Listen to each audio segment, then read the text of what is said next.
हर हर महादेव। आज की प्रस्तुति में हम भगवान शिव के काल भैरव अवतार का वर्णन करेंगे, जो बाबा विश्वनाथ की पावन नगरी काशी के अधिपति हैं और कोतवाल नाम से जाने जाते हैं। काशी में ये भक्तों के दुख दर्द दूर करके सुख सौभाग्य में वृद्धि करते हैं। आइए जानते हैं इनके प्राकट्य से संबंधित उस कथा को जो ब्रह्मा जी के मस्तक काटने से संबंधित है। कैसे लगी इन्हें ब्रह्म हत्या और कैसे हुए ये उससे मुक्त।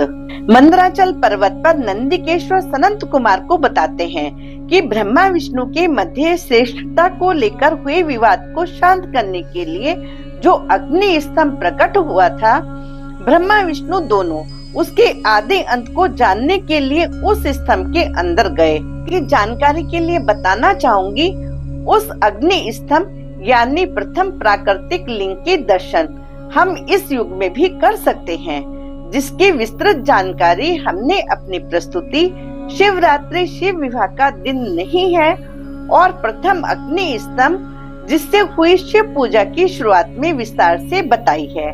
साथ ही इस दिव्य लिंग के दर्शन हमने अपनी वीडियो वो दिव्य लिंग जहां ब्रह्मा विष्णु ने किए प्रथम दर्शन में अच्छे से कराए हैं।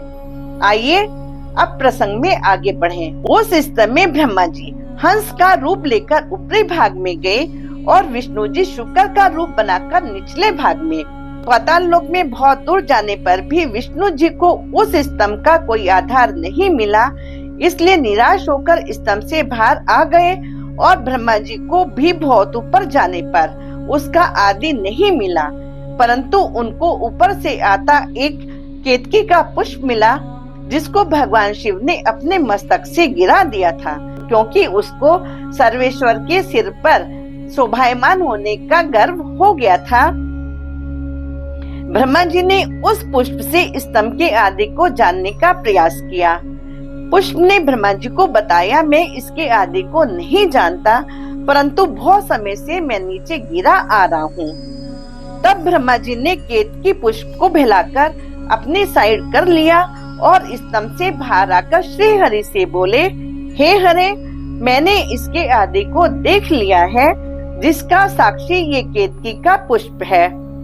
निर्मल हृदय भगवान विष्णु ने ब्रह्मा जी की बात पर विश्वास कर लिया और उनको श्रेष्ठ मानकर उनका 16 उपचारों से पूजन किया। सर्वशक्तिमान भगवान शिव ने ब्रह्मा जी के धर्म विरुद्ध कृत्य से रुष्ट होकर अपने क्रोध से बलशाली 3 नेत्रों से युक्त हाथ में त्रिशूल लिए नीले रंग की आकृति वाले अद्भुत भयानक पुरुष को प्रकट किया और उसको काल भैरव नाम देकर बोले, हे काल भैरव, सर्वप्रथम तुम पद्म योनि ब्रह्मा जी को दंड दो।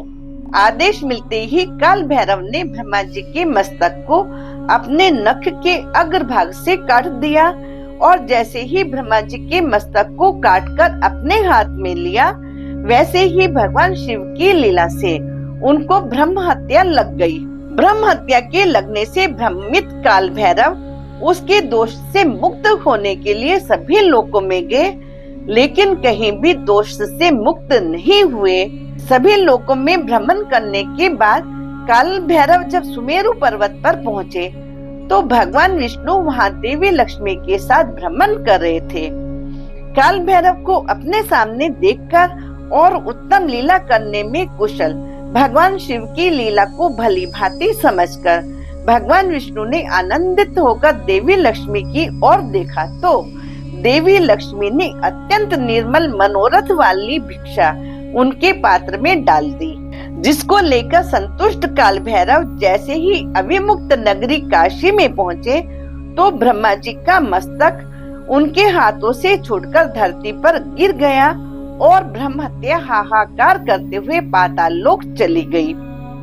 तभी से काल भैरव काशी के अधिपति के रूप में प्रतिष्ठित हैं और दर्शन मात्र से ही सभी पाप नष्ट करते हैं।